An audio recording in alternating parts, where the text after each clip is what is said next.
In the quiet town of Ashwood, Oregon, the rhythm of life was as steady and predictable as the changing of the seasons. Located deep in the Pacific Northwest, Ashwood was a place where the scent of pine filled the air, and the towering trees seemed to touch the sky. The town's residents, a tight-knit community of just over 1,000 people, had lived side by side for generations. Everyone knew everyone, or at least, that's what they believed. But as the year 2021 rolled in, something darker than the dense woods began to cast a shadow over the town. Carter Reynolds was the kind of young man who drew attention wherever he went. At 20, he had the kind of natural charm that made people take notice. Tall and lean, with unruly black hair that he never quite bothered to tame, and striking green eyes that seemed to hold a world of unspoken thoughts, Carter had always been a favorite in Ashwood. He had been a star athlete in high school, excelling at both track and basketball, and his easygoing nature made him a favorite among his peers and the older residents alike. But behind his friendly smile, Carter carried a weight that few knew about. After losing his mother to cancer when he was just 10 years old, he had grown up quickly. His father, who had never quite recovered from the loss, turned to alcohol, leaving Carter to fend for himself. Despite these challenges, Carter remained optimistic, determined to carve out a better future for himself. His job at the local hardware store, while not glamorous, was a step toward that goal. Every paycheck he earned was a step closer to leaving Ashwood behind and starting fresh in a place where he could truly make something of himself. The hardware store, Ashwood Hardware and Supply, had been a fixture in the town for as long as anyone could remember. It was a small, unassuming building, its wooden exterior weathered by years of rain and snow. Inside, the aisles were packed with everything from nails to garden tools, and the scent of sawdust mixed with the faint aroma of coffee from the small pot Evelyn Pierce kept brewing in the back. Evelyn Pierce, the store's owner, was a woman who defied easy categorization. At 63, she was well past the age when most people in Ashwood would have considered retiring. But Evelyn was not one to slow down. Her sharp blue eyes were a striking contrast to her silver hair, which she always kept pinned back in a neat bun. Despite her small frame, there was a strength about Evelyn that made people take her seriously. She was a widow, her husband having passed away a decade earlier, and while she had enough money to live comfortably without working, Evelyn chose to stay active. "Keeps me young," she would say with a wry smile whenever anyone asked why she didn't retire. To the outside world, Carter and Evelyn were an odd pair. He, with his youth and boundless energy, she, with her experience and the weight of years behind her. But in the confines of the hardware store, they found common ground. Over the years, they developed a unique bond, one that puzzled those who didn't know them well. Evelyn saw something of herself in Carter, a determination, a drive to make something more of his life, despite the obstacles in his path. She had grown up in a poor household, working from a young age to help support her family, and it was only through sheer force of will that she had built a comfortable life for herself and her husband. When her husband died, leaving her the store and a sizable estate, Evelyn had poured herself into the business as a way of coping with her grief. Now, in Carter, she saw someone she could mentor, someone who could perhaps carry on the legacy of hard work and perseverance she had built over the years. For Carter, Evelyn was more than just a boss. She was the mother figure he had lost so many years ago. After his mother's death, he had longed for someone who could offer guidance and support, and in Evelyn he found that. She was tough but fair, and she always seemed to know just when he needed a word of encouragement or a gentle push in the right direction.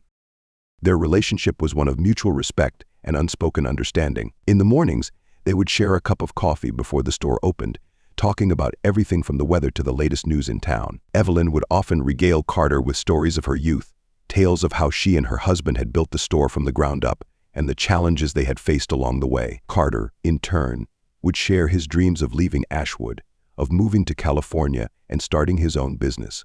"You've got the drive," Carter, Evelyn would say, her eyes gleaming with something like pride. "But remember, it takes more than just ambition. You need to be smart about it. Don't rush into anything." Carter would nod, taking her advice to heart. He knew Evelyn was right. She had a way of cutting through his youthful impatience, reminding him that good things took time.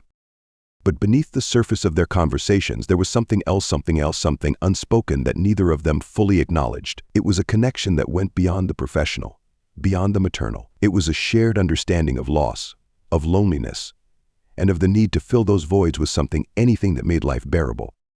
As the weeks turned into months, their bond only grew stronger. Carter found himself confiding in Evelyn more and more, sharing his fears and doubts in a way he hadn't with anyone else. Evelyn, for her part, became increasingly protective of Carter, offering him opportunities to take on more responsibility at the store, teaching him the ins and outs of running a business. The townsfolk, of course, noticed the closeness between them. In a place as small as Ashwood, gossip spread like wildfire, and it wasn't long before people began to talk. Some speculated that Carter was after Evelyn's money, that he was playing the long game in hopes of inheriting her estate when she eventually passed. Others believed it was Evelyn who was taking advantage of Carter's youth and naivety, using him to fill the void left by her late husband. But Carter and Evelyn paid little mind to the rumors. They knew the truth of their relationship, or at least, that's what Carter thought. In reality, neither of them fully understood the depth of the connection they had forged, or the path it would eventually lead them down. As the year progressed, the air in Ashwood grew heavier, as if the forest itself knew that something was coming, something that would shatter the town's peaceful existence and reveal the darkness lurking beneath its surface. And it all began with a simple proposal. The rain fell in steady sheets outside, its rhythmic tapping on the roof of Ashwood Hardware and Supply providing a soothing backdrop to an otherwise tense evening. The store was closed for the day, its usual hum of activity replaced by the quiet stillness that comes when a place is empty of people. The fluorescent lights that usually illuminated the front of the store were off, leaving the space dimly lit by the soft, yellow glow of a few strategically placed lamps. In the back room, where they kept the inventory, Carter Reynolds and Evelyn Pierce worked in companionable silence. The room was a cluttered space, with shelves stacked high with boxes of nails, bolts, and tools. The air was thick with the smell of dust and wood, mixed with a faint trace of motor oil from a nearby workbench. Carter was perched on a stool, jotting down numbers in a ledger, while Evelyn stood by a shelf, her back to him as she pretended to busy herself with sorting through a box of supplies. But something was different tonight. The atmosphere, usually filled with the easy banter that had come to define their relationship, was now charged with an undercurrent of tension. Carter could sense it, though he couldn't quite place why. He glanced up from the ledger, his eyes tracing the lines of Evelyn's silhouette, noting the way she seemed almost lost in thought. Her movements were slower than usual, more deliberate, as if she were working up the courage to say something she had been holding back. Without turning around, Evelyn spoke, her voice carrying a softness that was uncharacteristic of her usual brisk tone. "Carter, I think that's enough for today. Why don't we take a break?" Carter blinked, surprised by the suggestion. "Sure," he replied, closing the ledger and setting it aside. He watched as Evelyn moved to a small, battered cabinet in the corner of the room. She opened it and pulled out a dusty bottle of wine and 2 glasses. Carter couldn't help but raise an eyebrow. He had never seen Evelyn drink at work before. Evelyn caught his expression and smiled faintly. "It's a special occasion," she said, as if that explained everything. She uncorked the bottle with a practiced hand and poured them each a generous glass, handing one to Carter before settling into a chair across from him. Carter accepted the glass, feeling the cool stem against his fingers. He took a sip, the rich, red liquid warming his throat as it went down. He could tell it was a good bottle, expensive, not the kind of wine you'd expect to find hidden away in the back room of a hardware store. He looked up at Evelyn, who was swirling the wine in her glass, her eyes focused intently on the liquid, as if it held the answers to unasked questions. "Carter," she began after a long moment, "what are your plans after this? After Ashwood?" The question caught Carter off guard. He had been thinking about his future for months, but it was the first time Evelyn had asked him about it so directly. He shrugged, trying to appear casual. "I don't know, Evelyn. Maybe I'll head down to California, see what I can find. I've been thinking about starting my own business, something small at first, but I want to grow it, make a name for myself." Evelyn nodded slowly, her eyes never leaving his. "You have a good head on your shoulders," she said thoughtfully. "You could do great things, but it takes more than just brains to succeed." Carter frowned slightly, not sure where she was going with this. "What do you mean?" he asked, his curiosity piqued. Evelyn leaned forward slightly, the lines on her face softening in the dim light. "It takes resources, money, connections. I have both." There was a long pause as Carter processed her words. The way she said it, so matter-of-factly, made his heart beat a little faster. He could feel a strange tension building in the room, an invisible line that had been drawn between them, daring him to cross it. "What are you saying?" he asked cautiously, his voice low. Evelyn took a deep breath, as if preparing herself for what she was about to say. "I'm saying," she continued, her voice now barely above a whisper, "that we could help each other. I've been lonely, Carter. And you have potential. But potential doesn't pay the bills. Carter felt a chill run down his spine. He could see where this conversation was heading, but he couldn't quite believe it. The woman sitting across from him, the one who had been like a mother to him, was now suggesting something that seemed completely out of character. He had always known Evelyn was a practical woman, but this was something else entirely. Are you asking me to? Carter's voice trailed off, unable to finish the thought. Evelyn leaned closer, her eyes locking onto his with an intensity that made him feel like she could see straight through him. To marry me, Carter, she interrupted, her tone firm, as if daring him to challenge her. It wouldn't be real, of course, just on paper. You'd get access to my accounts, help me manage my estate, and in return, I'd make sure you're set for life. We'd both get what we want. For a moment, the only sound in the room was the rain, now pounding harder against the roof. Carter stared at her, his mind racing. He could feel the wine in his veins, loosening his thoughts, making it harder to focus. The idea was insane.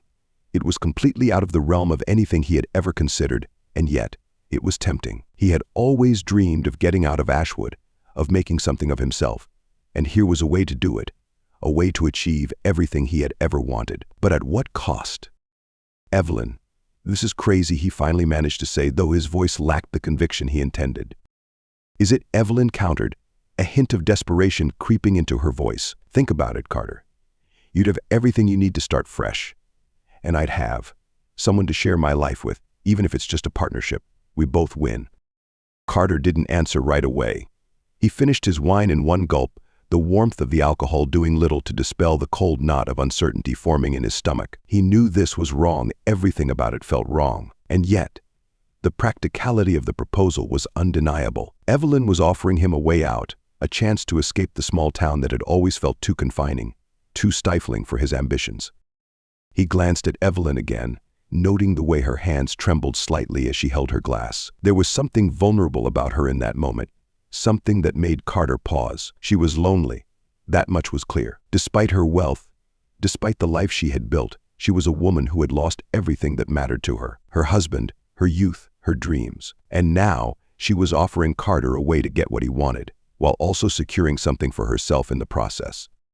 The silence stretched between them, thick with unspoken thoughts and emotions neither of them knew how to express. Finally, Carter set his glass down on the table with a soft clink, breaking the tension. I need to think about this, Evelyn, he said quietly, his voice measured. This isn't a decision I can make lightly. Evelyn nodded, a mixture of relief and resignation crossing her features. Of course, Carter. Take your time. But just remember, opportunities like this don't come around often.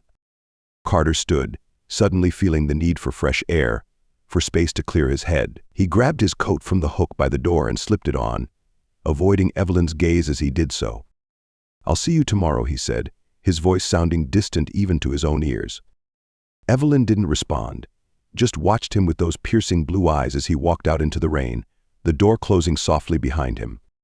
Outside, the rain was cold and relentless, soaking through Carter's coat as he walked aimlessly through the deserted streets of Ashwood. His mind was a whirlwind of thoughts, a chaotic mix of fear, confusion, and a strange, gnawing temptation. Evelyn's words echoed in his head, repeating over and over until they blended with the sound of the rain, creating a dissonant symphony that he couldn't escape. The town was dark, the streetlights casting long shadows across the wet pavement. As Carter walked, he couldn't help but think about what Evelyn had offered him. It was crazy, yes, but it was also the chance of a lifetime, a way out. A way to finally achieve the life he had always dreamed of. But at what cost? What would he be giving up in exchange? His integrity?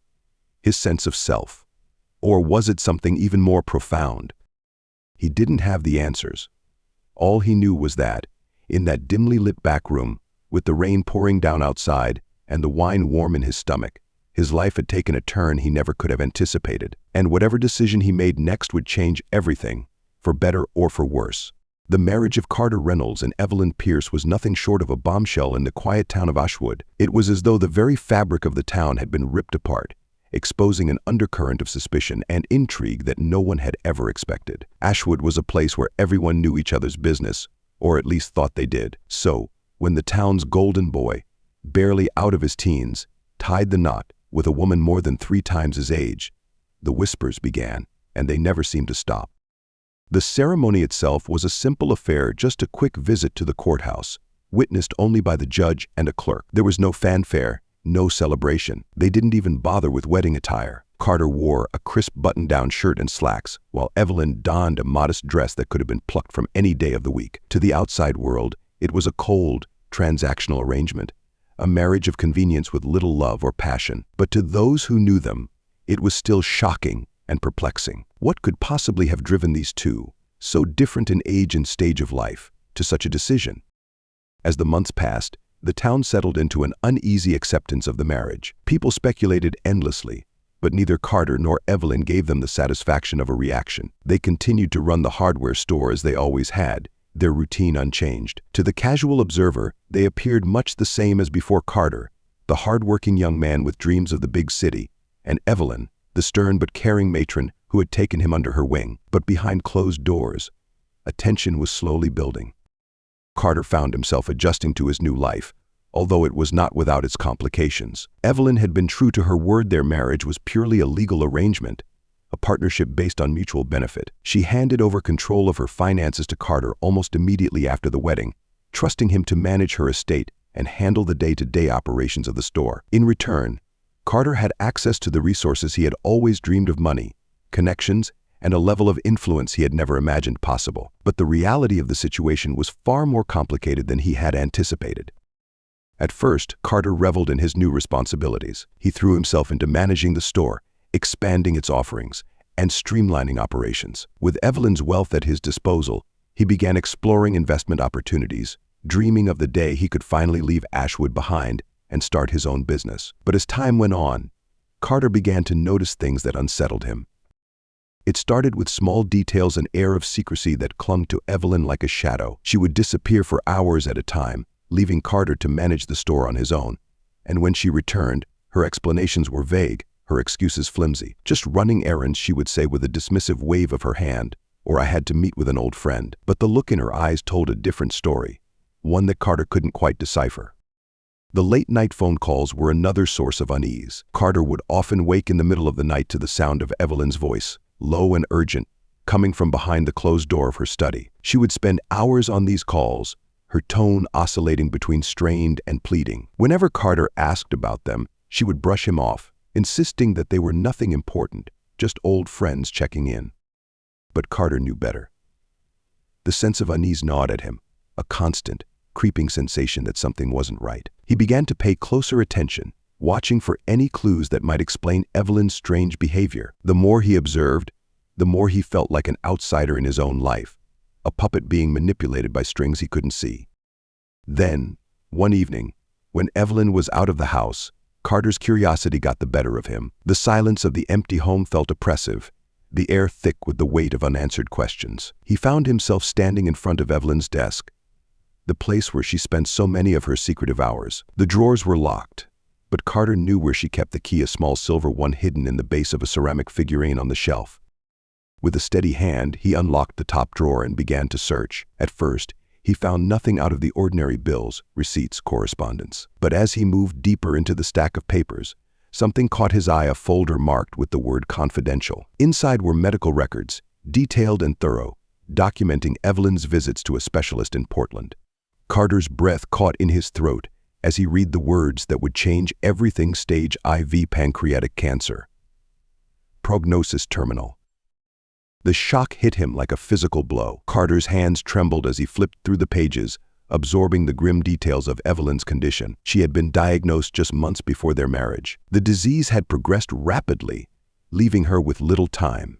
His mind raced, trying to piece together the implications of what he had discovered. This wasn't just a marriage of convenience. It was a calculated move by a dying woman who needed someone to manage her affairs when she could no longer do so herself.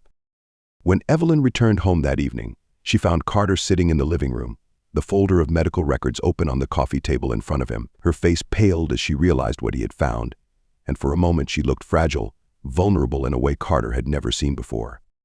"Why didn't you tell me?" Carter demanded, his voice tight with emotion, as he held up the records for her to see. Evelyn's expression softened, the stern mask she usually wore slipping away to reveal the tired, weary woman beneath. She sat down across from him, folding her hands in her lap. "Because it didn't matter," she replied quietly, her voice tinged with a sadness that Carter hadn't expected. "I didn't want your pity. I wanted your help. I needed someone I could trust, someone who would take care of things when I'm gone." Carter shook his head, disbelief and anger mixing in a volatile cocktail inside him. "You should have told me, Evelyn. I agreed to this because I thought it was just a business arrangement. But this is something else entirely." Evelyn met his gaze, her eyes pleading for understanding. "I know, Carter, and I'm sorry, but it's too late now. We're in this together, whether we like it or not." The room fell into a heavy silence, the weight of Evelyn's confession hanging in the air like a dark cloud. Carter looked at her, really looked at her, and for the first time he saw her not as the strong, unyielding woman who had taken him under her wing, but as a person who was desperately trying to hold on to some semblance of control in a life that was rapidly slickered. In that moment, Carter realized that their marriage had never been about companionship or even about mutual benefit. It was about survival. Evelyn's need to ensure that her legacy would be preserved, that her affairs would be managed with the same care and precision she had always demanded. And she had chosen him, a young man with no ties and no obligations, to be the one to carry out her final wishes. Carter's anger began to subside, replaced by a deep, aching sadness. He had entered into this marriage with dreams of a better future, of escaping the confines of Ashwood and making a name for himself. But now he was faced with the reality that those dreams had been built on the foundations of a dying woman's last-ditch effort to maintain control over her life. The question was no longer whether he could escape Ashwood, but whether he could live with the choices he had made. Evelyn watched him closely, her blue eyes sharp and assessing despite the exhaustion that lined her face. "I know this isn't what you signed up for," she said softly, her voice breaking the silence. "But I trust you, Carter. You're the only one I can trust with this." Carter nodded slowly, the weight of her words sinking in. He had a choice to make, but it was clear that no matter what he decided, his life would never be the same. He could walk away, leave Evelyn to face the end alone, and chase his dreams with the money she had promised him. Or he could stay, fulfill the role she had chosen him for, and ensure that her last wishes were honored. In the end, the decision was made not out of duty or obligation, but out of a deep-seated sense of compassion. Carter had spent years under Evelyn's guidance, learning from her, relying on her. Now, as she faced the final chapter of her life, he couldn't turn his back on her. "I'll stay," Carter said finally, his voice steady despite the turmoil inside him. "I'll take care of everything, just like you wanted." Evelyn let out a breath she hadn't realized she was holding, her shoulders relaxing as relief washed over her. "Thank you, Carter," she whispered, her voice filled with gratitude. "I knew I could count on you." As the night wore on, they sat together in the living room, the unspoken understanding between them solidifying into a quiet resolve. The road ahead would be difficult, filled with challenges that neither of them could fully anticipate. But in that moment they were united by a shared purpose, one that transcended the odd circumstances of their marriage. The town of Ashwood would continue to whisper and speculate, but Carter no longer cared. The once quiet town of Ashwood was now abuzz with a different kind of gossip. The scandalous marriage of Carter Reynolds and Evelyn Pierce had been the subject of endless speculation and intrigue. Yet, as Evelyn's health continued to deteriorate, a new layer of tension was added to their already fraught relationship. Evelyn's decline was swift and debilitating. Her vibrant personality was replaced by frailty and dependence. Carter found himself immersed not only in managing Evelyn's substantial estate but in taking on roles that stretched far beyond what he had anticipated. From driving her to doctor's appointments to ensuring she took her medications on time, Carter's life had become a round-the-clock caretaker's routine. Despite the strain, he felt an intense sense of duty towards Evelyn, rooted in the trust she had placed in him. One particularly dreary evening, while reviewing Evelyn's bank statements, Carter's attention was caught by something unusual. His eyes widened as he scanned the entries detailing substantial and frequent withdrawals, thousands of dollars siphoned off in large increments. There were no accompanying records or explanations, no receipts or notes indicating what the money had been used for. The discrepancies were glaring. His heart raced as he reviewed the statements again, hoping to find an explanation. When Evelyn returned home from a particularly grueling doctor's visit, Carter decided it was time to confront her. They sat in the dimly lit living room, the comforting hum of the fireplace contrasting with the tension in the room. "Evelyn, I've been going over the accounts," Carter began, his voice tight with controlled emotion. There's a lot of money that's been withdrawn recently, and I can't find any record of where it's gone. Can you explain this?"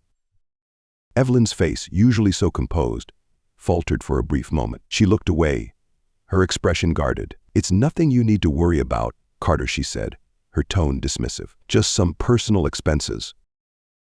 But Carter wasn't convinced. Personal expenses. "Evelyn, this isn't a small amount. I need to know where this money is going." Evelyn sighed heavily, her gaze dropping to her lap. "It's really not important. You've got enough on your plate without having to worry about this." Frustration bubbled up inside Carter. The lack of transparency was troubling, and Evelyn's evasiveness only deepened his unease. Driven by a growing suspicion, Carter decided to investigate further, aware that Evelyn was deliberately withholding information. It wasn't long before Carter's investigation unearthed startling revelations. After discreetly accessing Evelyn's locked drawer and bypassing her other security measures, he discovered a folder marked confidential. Inside was a dossier detailing Evelyn's private affairs, including reports from a private investigator she had hired. The reports contained alarming information about Carter's past, details about his troubled youth, legal troubles, and significant debts. But the most shocking discovery was still to come. Among the documents was a revised will, altering the beneficiary from Carter to a distant relative named Margaret Sinclair. The stipulation in the will was chilling. If Carter were to die under suspicious circumstances, the entire estate would go to Margaret. The wording was clear and unsettling, an elaborate setup that had been meticulously planned. Carter's heart pounded as he realized the depth of Evelyn's manipulation. She had orchestrated their marriage not out of loneliness or genuine affection, but as a cunning maneuver to secure her estate. Evelyn had designed a scenario where he would be the prime suspect in her death, ensuring that her true heir, who was likely complicit in the scheme, would inherit her fortune. The revelation left Carter reeling, his sense of betrayal cutting deep. Panicked and desperate, Carter knew he had to act quickly. He packed a small bag with essentials, planning to leave Ashwood in the dead of night. He hoped that, by disappearing, he could evade any further entanglement with Evelyn's plans. The night was eerily quiet as he drove away from the town, the rain pattering against his windshield, reflecting his anxiety and fear.